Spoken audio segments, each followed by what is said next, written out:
Ladies and gentlemen, welcome. Episode 23, Unification Party, Unification Headquarters. Here we are with our co-host, Adrian Blizzard.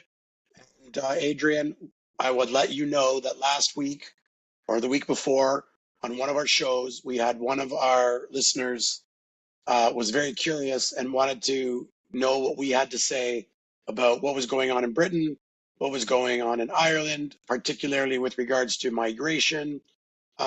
And let's tackle that issue. I know you're going to jump in and talk about Britain, and then we'll go from there. Say hello to everybody.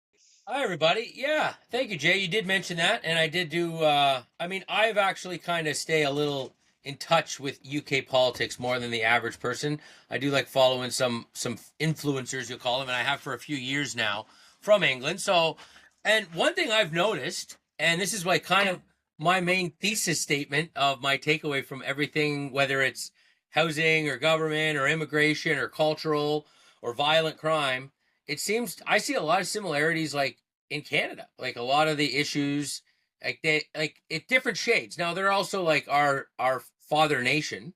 So obviously there's a lot of similarities in our cultures and in like the way we operate. So of course I should see similarities in like the issues, but it was just like almost like bang on, just like different same guy in a different suit, almost like they had like, when it comes to the political elitists, more or less just being like out of touch kind of with the working class population.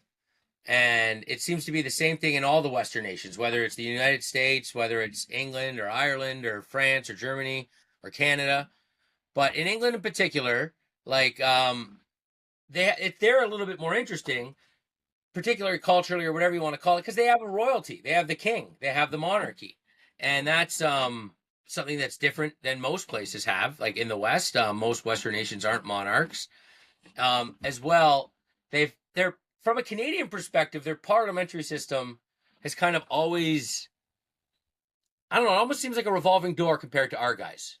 Would you not agree with that? Like it always, like they seem to move I don't in know and out. enough about it. What does that? What does the monarchy part? Before you move on to the parliament, you just said they have a monarchy and immigration, and all the countries are the same. But you said, but they have a monarchy, and so how is that? What is that? How is that something? Well, it's a point of pride. It's a point of cult like unity in the country. But at But the what same does time, that it's have? But also what does that have to do with the immigrant? Like, what does that have to do with the some? You made a point of saying it's different than the other countries because there's a monarchy. But what does that have to do with what you were originally talking about?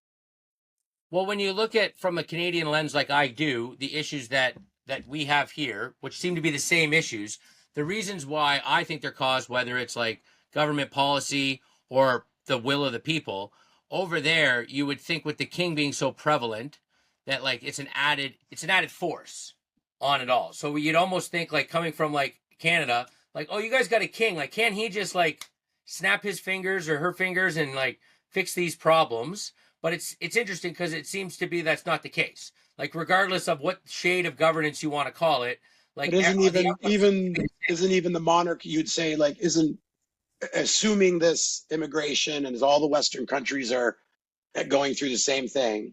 And then some people have compared it to like the Great Replacement or these other. I'm not going to get into all that, the conspiracy theory aspect of it. Just as a matter of fact, a bunch of immigrants are going to a lot of the Western countries. Fact.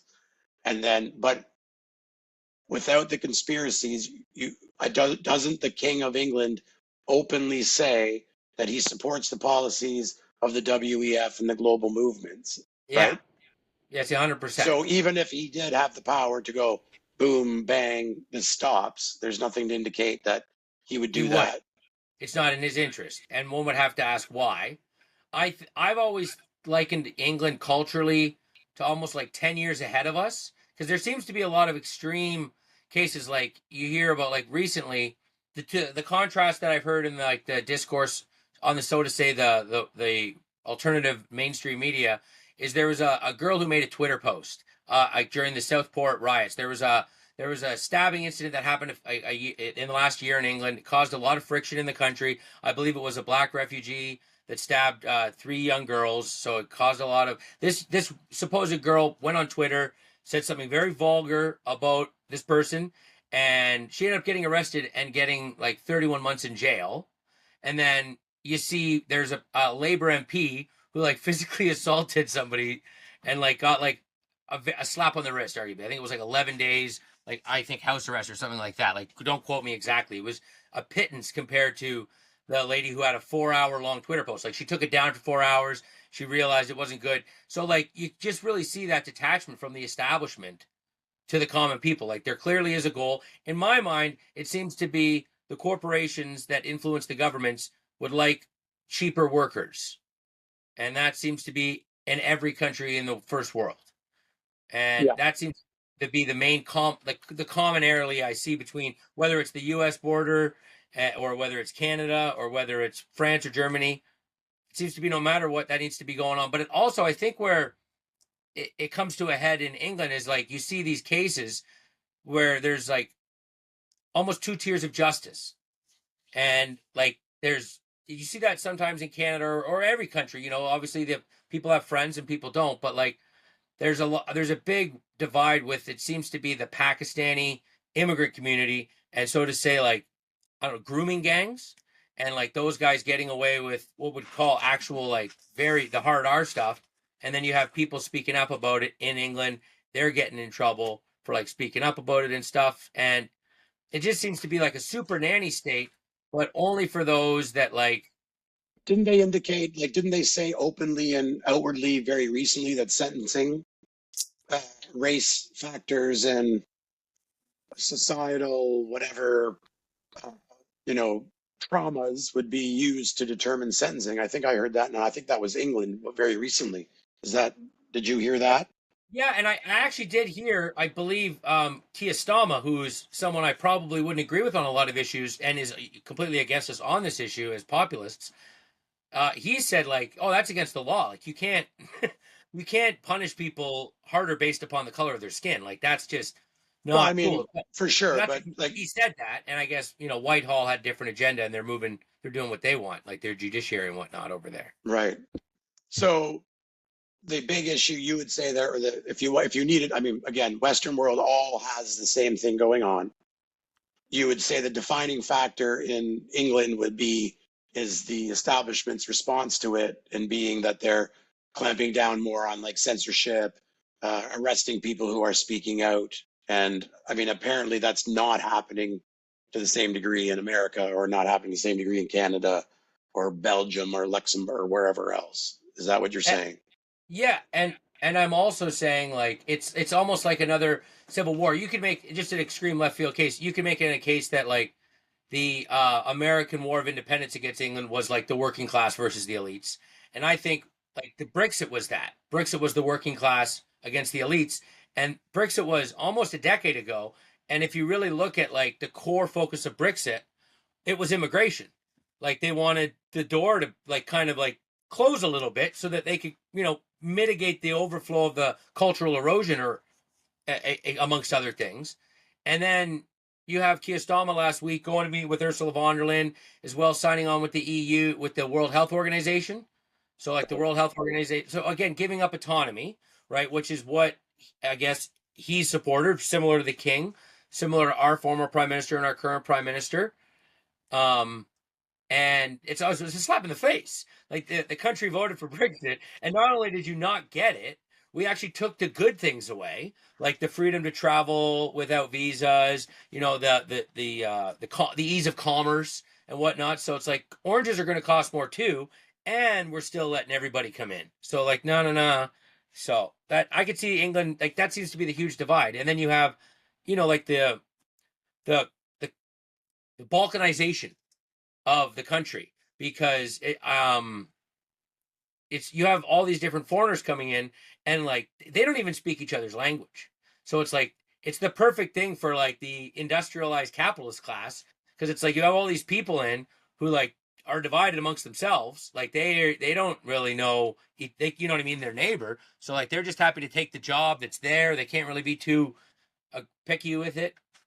So it's perfect if you need some cheap labor. But nonetheless, there's shades of that happening in Canada too. Like, we see it with the social media stuff. Like, I think it's that Bill C-69 where there's even like they could You could be charged with future hate crime if somebody thinks you're going to do it. Like I hear that is in the legislation. Let's wait until it's Minority Report to exist before.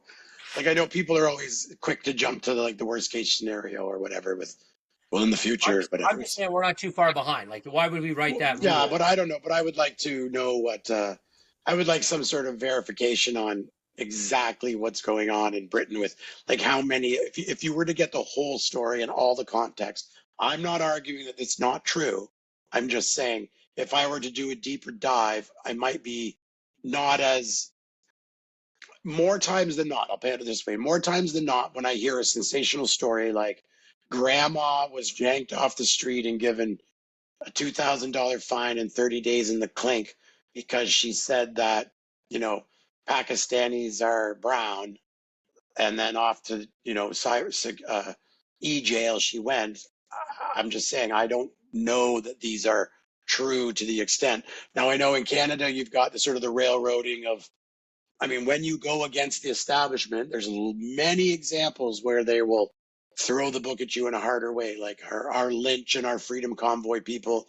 The guy wasn't given parole most recently, even though he's been a model Solitary prisoner. And confinement for a lot of them yeah, for a like long, inhumane amount of time. ridiculous scenario. So I know that happens, but I just don't want my reflex to be like, oh, well, I saw some YouTube videos, and if you say the wrong thing in Britain, you're in the clink. Because my brother lives in, let me finish. My brother lives in Liverpool, and every time I try to ask him, and again, he's apolitical in the sense that he would be more normie than far right, far left, or anything.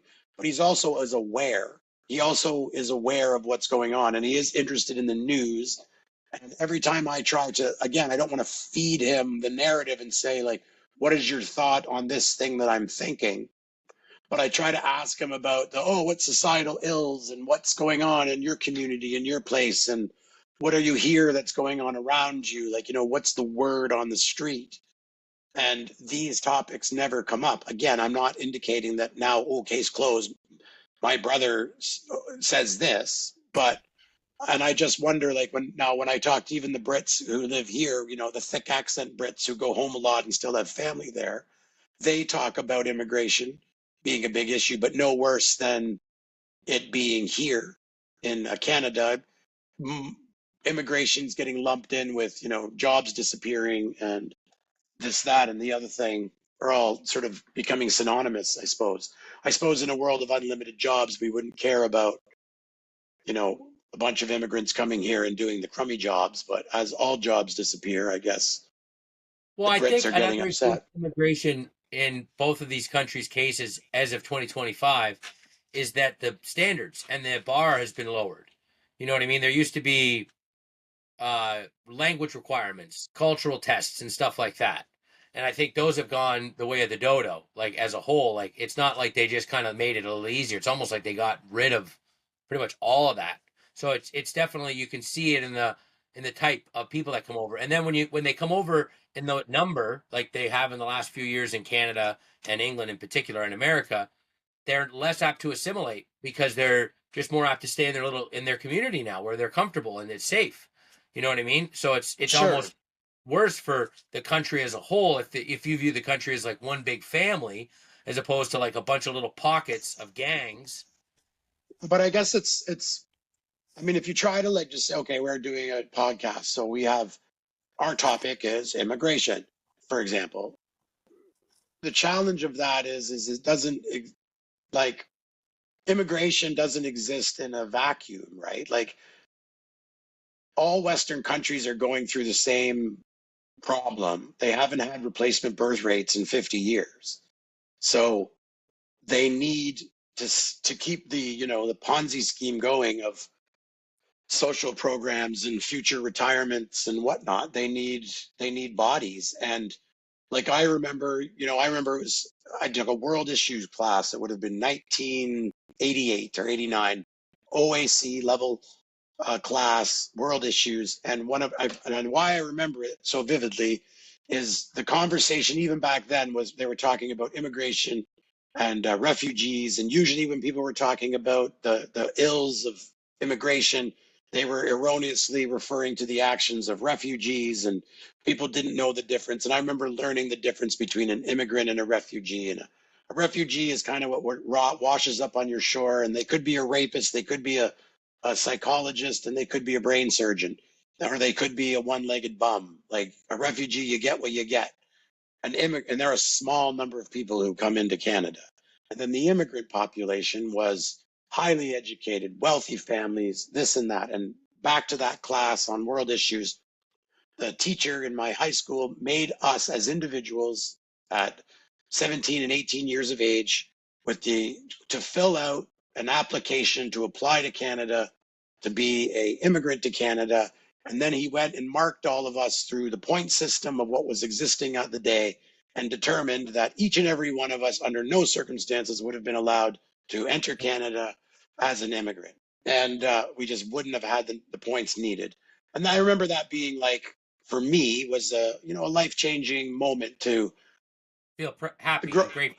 Well, no, but all that is to have grown up in a predominantly white country who was just beginning to accept. That was like, that early 80s or late 80s was would have been Lebanese, the war in Lebanon. There would have been Syrians, I think, back then. Maybe it was, remember, Mogadishu and Somalians. So we started having drastically different people coming to the country, or what perceived to be en masse at that time. And that was when like I lived in predominantly small, all white towns. So there was no opportunity to even witness somebody different, to even find out that your best friend's dad was a racist. The opportunities just didn't even present themselves. So you're kind of in a white wonderland of some sort. So for me then to go and then do that class and then see that, wow, the people that coming here, they've really got it going on when you talk about immigrants. And told a long story to get back to the point is, initially that was what the situation was. We were scraping off the cream of the crop of the other countries, taking the best and the brightest from medium to lower up wealthy families, well educated. But that is not the case anymore, because those people have options. They can go anywhere and they can stay home, and some of their countries that we used to take from, those countries are now booming. So we have lowered the educational standards and the requirements, and we've brought these, big groups in en masse, and people are upset with it, I guess. People are upset with a lot of different things, and Right. But if we didn't bring them in, what would we do? Well, Right? Our austerity measures. It's populations easy would for me to collapse. say austerity. Well, I mean, you can look at the way Japan handles it from a first world perspective with issues, but they Last run a week tight you said ship. Japan was falling apart. Japan? Yeah, you said Japan was entering a recession. You brought up the point in the news, Japan, worst numbers. It's just a matter of time with Japan No, I know, because of that. but they're still focused. They're dead set on No, having a tight. there's lots of examples in the world. Like I did a speaking with my good buddy AI here, and was talking about the top 10 countries when you're doing like percentage of, like, it was just over the last 5 years, like what percentage of the population is foreign, this, that, and whatever. Most of the Western countries that we're talking about where this problem is becoming an issue, is we're starting to hover between 20 and 29%. But there's lots of countries like the Gulf nation countries where 45% of 85% of their population is foreign born. But they obviously handle it differently. You get sick, they send you home. You're not retiring there, they send you home. Like they've imported basically a working step above slaving class. Yeah, we know the word. Yeah, Well, yeah. and whereas England, 53% of London as of this year is owned by foreign ownership. I believe in particular Indian ownership.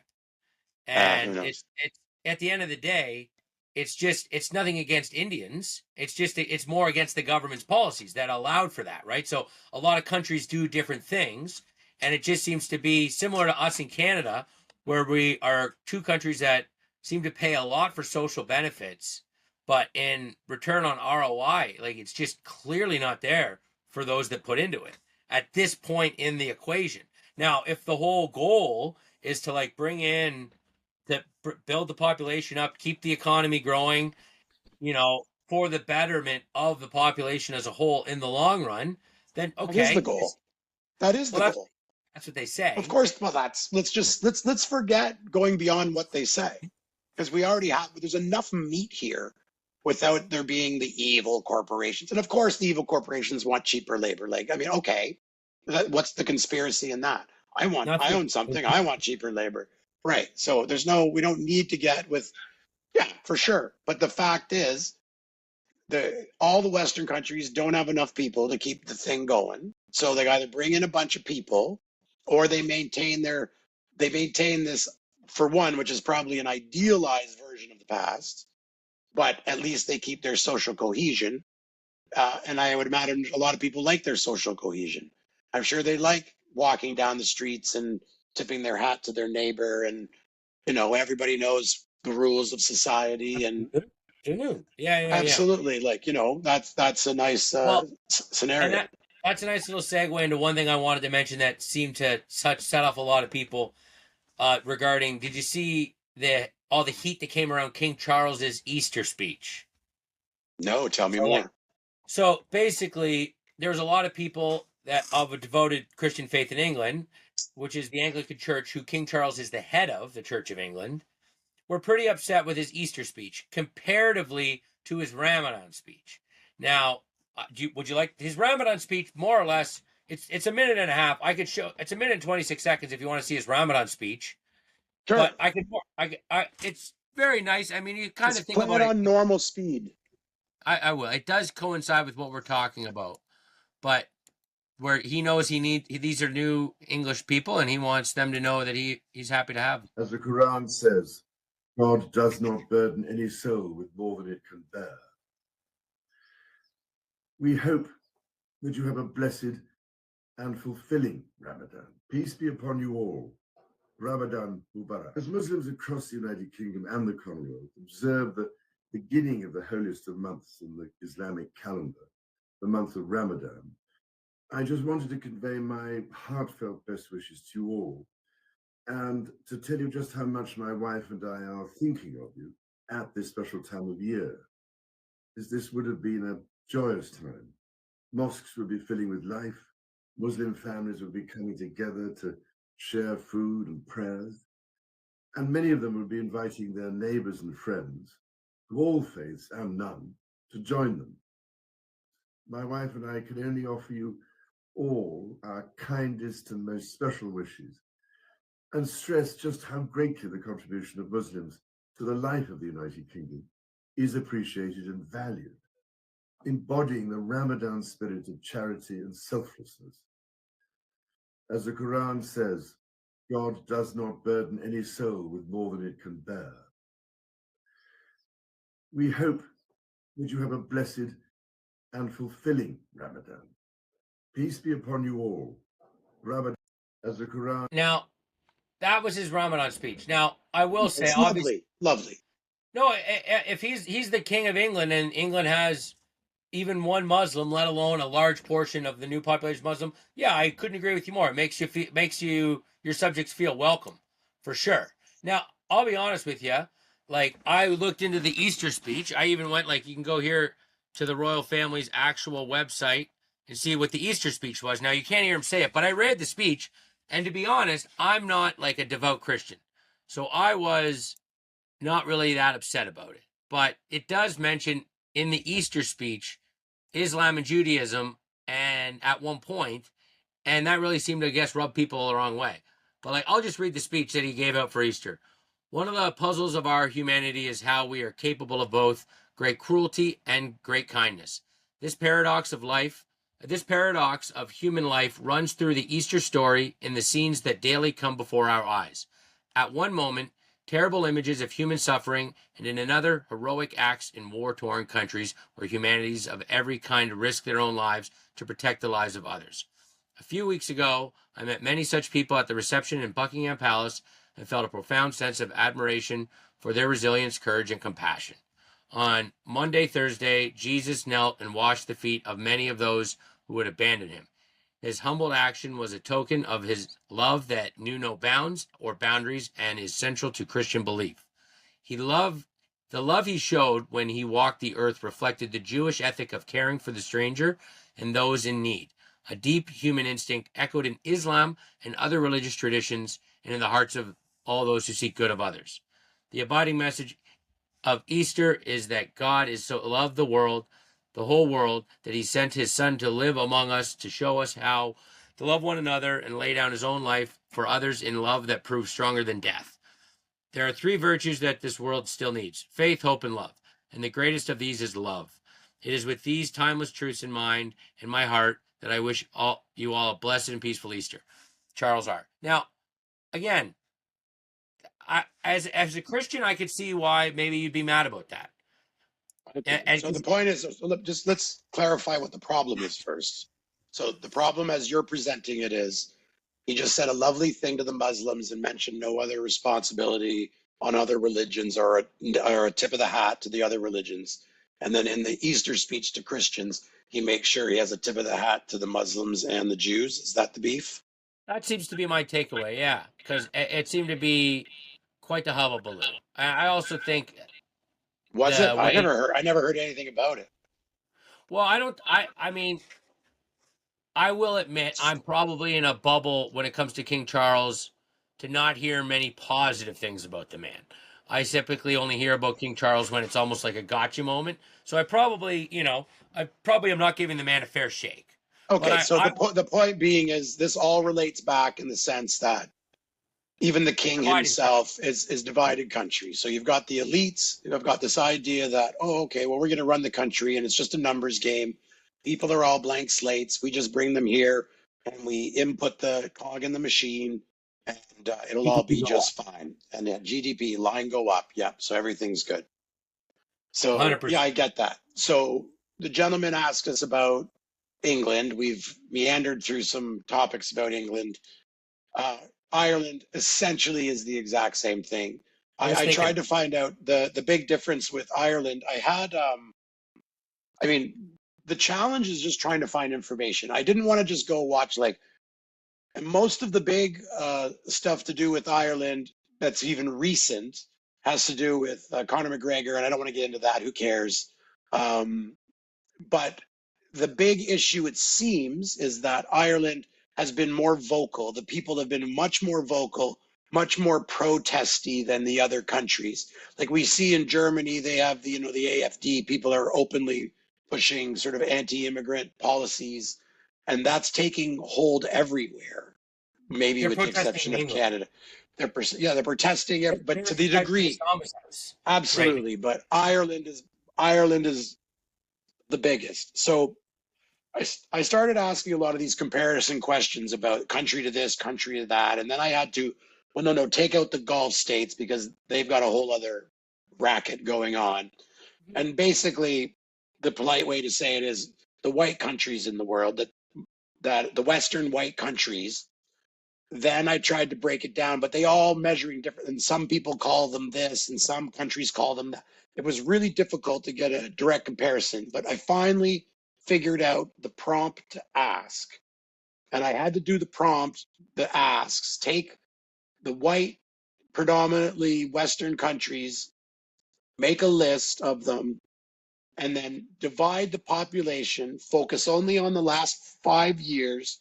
What percentage of the population of these countries have been it's either refugee, asylum seeker, immigrant, and foreign student? Because essentially those four groups, there might be another group, but those four groups is what matters.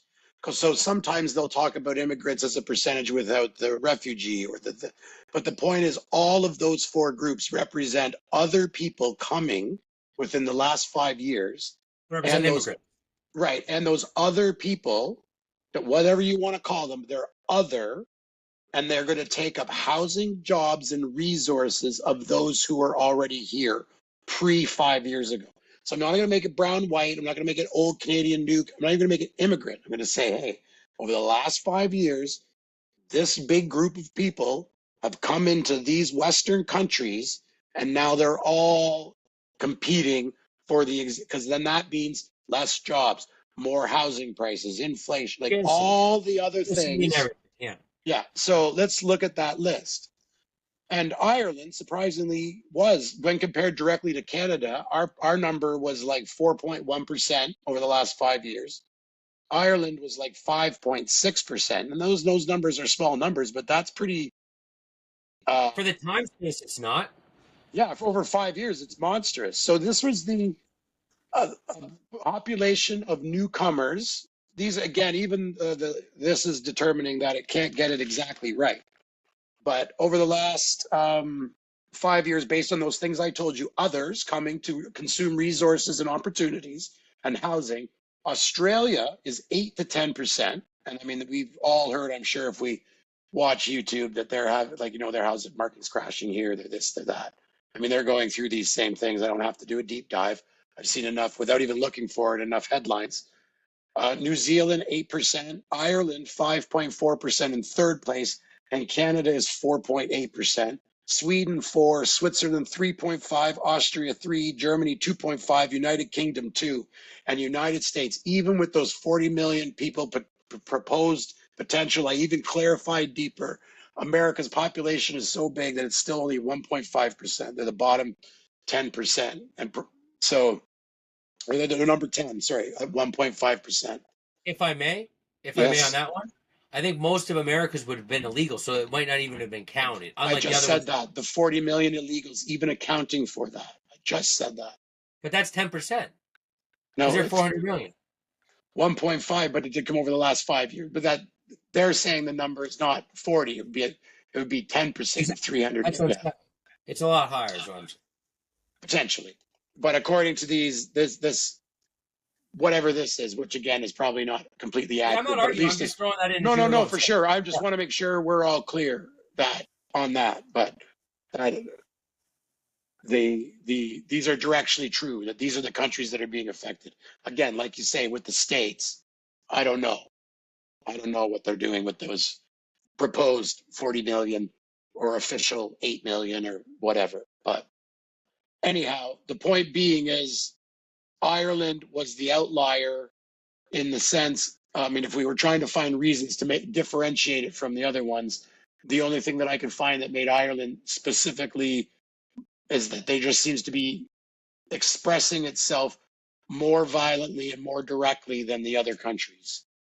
And I couldn't necessarily find out a reason why for Ireland specifically, why they are. Perhaps their economy was worse. Perhaps they're just, you know, fightier people. I mean, there's probably people, if you believed in that there's any kind of relation between genes and your culture and society or anything like that. I mean, there is the Notre Dame Fighting Irish, and Yeah, I saw a joke the other day one of about the reasons. No, let me Irishmen. finish. One of the Sorry. reasons why Irishmen were such terrible slaves in the early slave trade is because either one, no, they would either die because they couldn't handle the workload and the heat, or they would slit the owner's throat in his sleep. So, I mean, that's I've heard. So go on.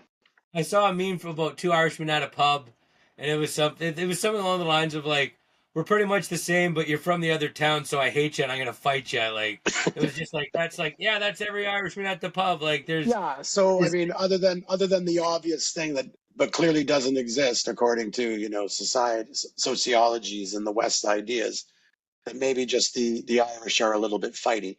But what it did lead me to is this concept, and I did ask Perplexity. I was like, I've heard, you've all heard the term social cohesion. And so I wanted to talk a little bit about that because it's pretty interesting. And I also wanted to talk about this other term that I'd never really heard. I really had to dig and ask it, even if there was any like controversial,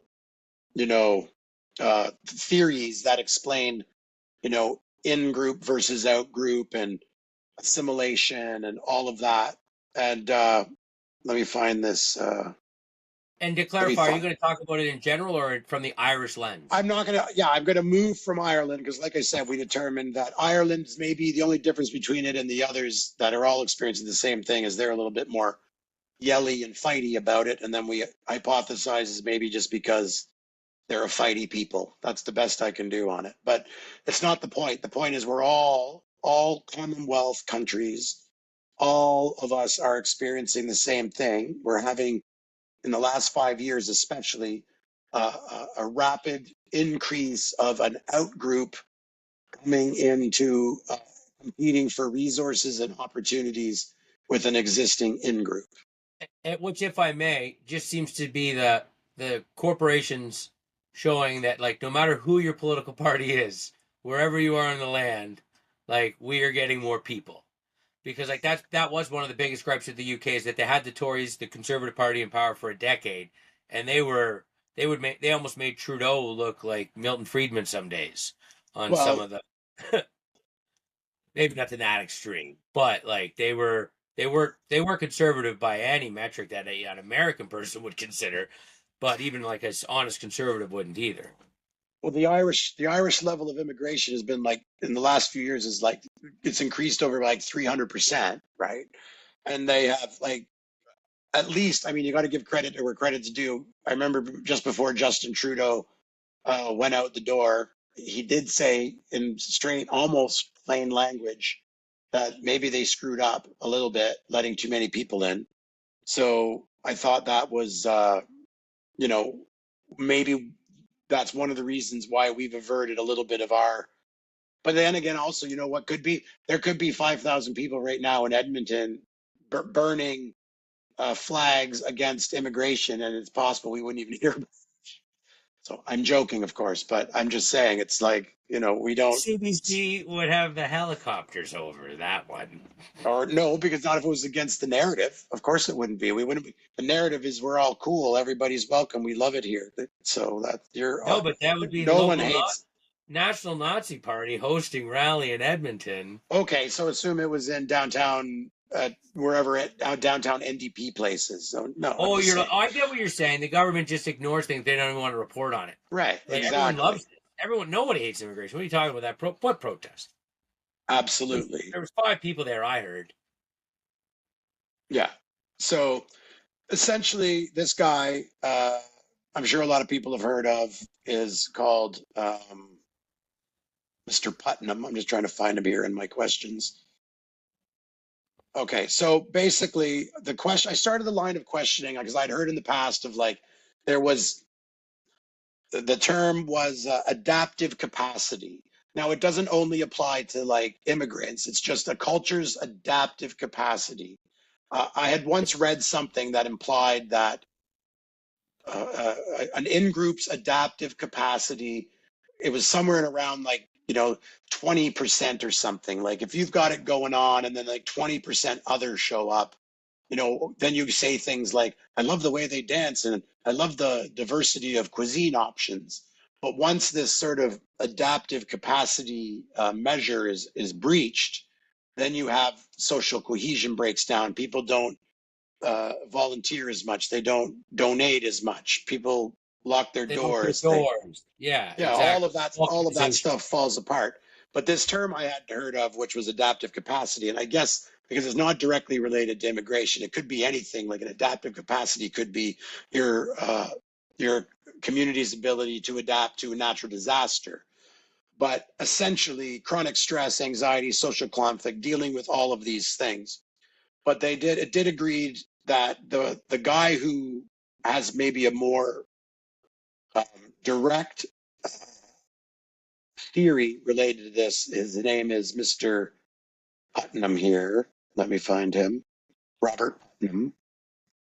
And he's written a number of books, and they would say that he's, well, I'll let Robert Putnam, he has a hunkering down hypothesis, and it's based on large-scale surveys found that higher diversity is associated with lower trust, reduced volunteering, less charitable giving, and weaker community engagement, even among the original in-group. So not only do you not trust the people who come into your neighborhood from the out-group, you no longer trust your neighbor that has been your in-group forever. Yeah. And what I thought was interesting was that when I brought up and was asking some of the questions about Robert Putnam's work, the AI, of course, was always trying to reframe it that diversity is a net positive in all these circumstances, but I noticed after it was saying it time and time again, the AI kept saying that it was always prefacing it that it was a net positive if you included with it that you had strong institutions and there was a direct effort to increase the likelihood of positive interaction between the in-group and the out-group. So it was, and it kept, you wouldn't notice it at first. Again, I just said it in a bunch of words. I'm paraphrasing. It just would always say it with those same two little caveats worded a little bit different, pre-qualifiers, that it's a net positive, net positive, net positive, net positive, if your institutions are good and there's people actively making it be good, essentially. And then so I said to it, I said, if I was creating a society where social cohesion was my number one goal, and I only cared about social cohesion, and my institutions were weak, should I engage in large-scale immigration? And even the AI said, like, no, man, absolutely not. Right. Yeah. And so I guess I mean, we're saying a lot of things and jumping all over, but essentially it's like, again, without even going off the deep end, our leaders have a problem. And the problem is they have crashing economies, which is bad, austerity, collapse, or you have large scale immigration. Again, I'm sure every country would love to bring the scientists and doctors if they had their choice, but no. And then you combine that with an ideology of blank slateism that's, in the leftists that just, oh, it won't matter, just bring them here no matter what they believe, and it'll all work out because everyone's a tabula rasa, a blank slate, and we can just program them through our wonderfulness and they'll all just come around and everything will be great. And so then you've got that issue. And then so then it becomes an argument, if you follow this backwards, are our institutions in good shape? Because I'm not even going to push back on the AI. I'm going to say, okay, based on non-controversial science that this always pushes, the most sanitized science, it says that if your institutions are good, then this will all work out and be a net positive. Sure, it might take a couple of generations, but you'll get what your goal is. So then it now is admitted that if your institutions are weak, you're doomed. So this whole conversation now should come down to, are our institutions weak or are they strong? And I guess, I mean, I don't even know how to talk about that, because I think almost every single person, whether they were left, right now at this stage in time, especially in the Western world, would probably be, maybe with the exception of like 20% of the world who are chronically dumb, that 80% of the people would probably think that our institutions are weak. Would you not agree? I think it's at a time where there's never been more people working for the institution too, coincidentally. Yeah, more people are like indebted to this. Yeah, more people are indebted to this system that's enslaving them and destroying them. That not just even the welfare dole recipients, but I even mean like just employed by. No, I'm not even talking about the welfare and dole recipients. I'm only talking about what you're talking about. I'm talking about the civil servants and bloated government, for sure. And I think it's almost like it's one of the bigger issues that we talk about, where it's like we've advanced so much in the last while that like we haven't really caught up with it yet. And like the way we govern, the way things are set up in most Western countries are for a country with the technological innovations of 1807. You know what I mean? Where like the train runs the post, and like, you can get a message to across the country on the telegraph. You can do that right now. It'll get there in 15 seconds, but like it's a big you got to pay for it. You know what I mean? Like, so whereas like we still like everybody's just kind of like there's never been a government program that's canceled itself, that's accomplished its goal and been like, we're done, let's go home. Like, no, but 3 more years we get our pension. Like, we can hire a couple more guys and maybe we could start those fires that we were investigating that we couldn't find any of. Like maybe we could, you know what I mean? Not saying whatever, right? But like, But on, you don't even need that, right? If your job is to find, like, if you're literally paid to find like structural inefficiencies in whatever, you're going to find structural inefficiencies. It's your job to do it. Like, you don't get paid if you find it. So, yeah. So, and that's, I think, and it's just kind of like the nature thing of what we're talking about, where it's like a big gang and like everyone is just naturally looking out for each other. Like one hand washes the other. And it's been like that for so long. And there's no accountability. Like a big reason why I would like less government is that I just know that the government's like unaccountable. And like if you have a problem with a private company, you can typically deal with it with whether you get a refund or you take it to the Better Business Bureau, maybe. But like more or less a private company, like if you were truly wronged, they would like to make it right. You know what I mean? Like within the time frames of whatever the parameters were of the warranty or whatever. Whereas with the government, there's none of that. And even if you do get that, it's after like 10 years of legal battles, which is like, I think 80% of people who go through it do it out of principle because it's not worth the money. It costs. Well, I can tell. I know. I had a bit of a financial disaster years ago, and I lost a huge property. And part of the two aspects of the property and the business going down is, if my understanding is correct on how you do your GST, is if you take how much you spent on GST, and then you minus you take what you bring in on GST, and then you take off what you spent on GST into the But if you business. correct. So if you do a business in the year and you spend $44,000 on 100% legitimate GST business expenses, and then the business goes broke and you have no revenue, or you don't get to the point of revenue yet, right? You should get that $44,000 in GST back, right? That's how it works. So I took my information to the GST office in Belleville, and they said, nope, it needs to be done on these files in this way. I paid a professional accountant to perform those files in this exact proper way and presented them. They said, nope. And it was just, I wasn't in a place or position to go after them financially. And they knew that. And they knew it. And they just, nope. And so I never got that. And at the same time, with that same project going down and under, because I had switched to property from its industrial commercial base zoning to a mixed multi or mixed use residential, or no, high density residential. It had significantly changed the tax rate, the property tax rate, from something like $36,000 a year down to like $14,000 a year. So there was like $22,000 in back returned property tax that was rightfully mine. No question. No one's arguing the facts of what here. But again, the town's like, nope. And again, you're not in a position at that time to fight the system. And so you carry on. That exactly. And that's unfortunately like the web we weave. Like I hear a lot of well-intended people on the left advocate for this or that program to quell this or that inequality or inadequacy they perceive.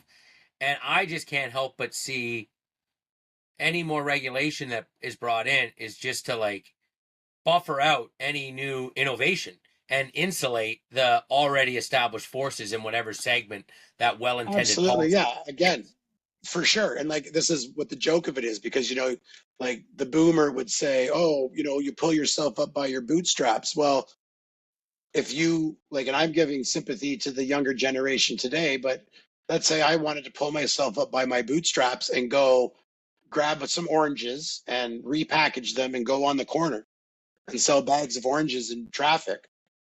I would be, quickly fined, shut down, and whatnot. And then, so I go, okay, well, I'll cut hair in my house. And they'd be like, well, then the Institute of, hairdressers and whatnot. Okay, well, then I'm going to, I'll make cakes. And then I'll, I'm really good at making, whoa. You need a separate commercial kitchen that's been approved by we've created, I think this is, I guess I asked the question a few minutes ago. I said, I guess, what's the next step? If we understand, are the institutions strong? I guess the problem is the institutions have become so strong that they're and then They're that on would be fine. overdrive, and there's no accountability. They're just more and more because that's all they can do. But it's what they've been doing that has kind of got us in this mess. Yeah, and then the response of the people is that now they're hamstrung to even help themselves, even if they're capable or able of doing that. But see, I had this conversation earlier today, and I know that it's always so easy to like. It seems to be there's a lot of fingers pointing to impending doom, and so you think like it's like, oh, there has to be a revolution. And then when I was having this conversation today, and historically, when you have, I mean, there's certain measures that point to revolution and change, and often it's not about. I know our poor are living better than kings of 500 years ago, but it's about inequality. There's something about us humans. We can't be happy with just a full belly and an umbrella to keep the rain off us if somebody's doing better. So what these indicators have been in the past historically is that when you have this certain level of inequity, some would argue we are getting to that point or even past the point of that inequity, that you get revolution and you get change and the people fight back. But also that coincides with that, like Youth. those youth, exactly, where you have there's a certain percentage of the population that are youthful, and there's usually an overrepresentation of a certain. I can't remember the age group. 19-year-olds not working. So, Like yeah, whatever. Yeah. But just you need a bulk number of these people to Vietnam, Woodstock. These other transformative times. You have this huge. It was the baby boomer generation. They were all teenagers and in their 20s, and they changed things. And so it's interesting to see right now that we have these we have disasters that we can draw upon from the past that say we've got our institutions have calcified and are constricting society. We've also have a finger pointing to we've got revolution would be on the horizon, but we don't have enough young people. We have AI taking jobs away. And there's this other, like the Gutenberg press. Now we have AI as another transformative step. But we have all these counter that we've never had before. Like they've usually been in lockstep, these changes in youth and this and that. We have these opposing forces all coming into sort of this stew. So it's going to be fat. You live in interesting times, Adrian. We do. We do.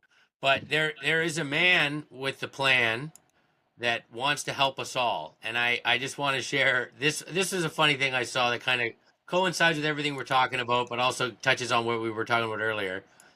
This is the Prime Minister of England posting this here. He's got a message for house builders. Get on with it. If you promise homes, you have to build them. As part of our plan for change, we're introducing penalties if you don't build them fast enough. So that's going to solve it all.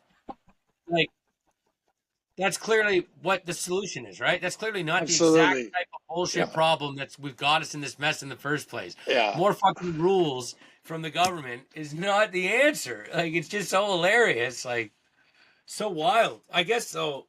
No, the only answer is radical change, and whether that comes through Camping for 2 years. no, I just mean it can come because it's just there's no other alternative, right? Yeah.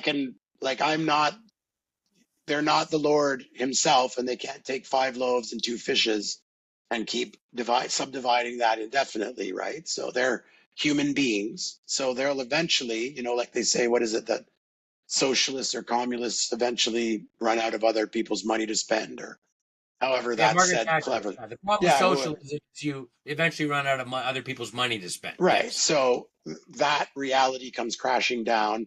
Let's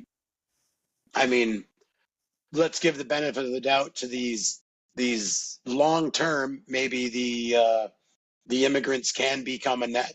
I mean, they are. The term is net immigrant. So before anybody out there goes crazy, it's net benefit. It's obviously there are millions of immigrants who, as individuals, have done nothing but to improve the country. But we're talking about Canada in particular, right? Sure, no one's arguing that. But we're saying a net positive, a net benefit to the country. And then over long term, their kids easily assimilate and integrate.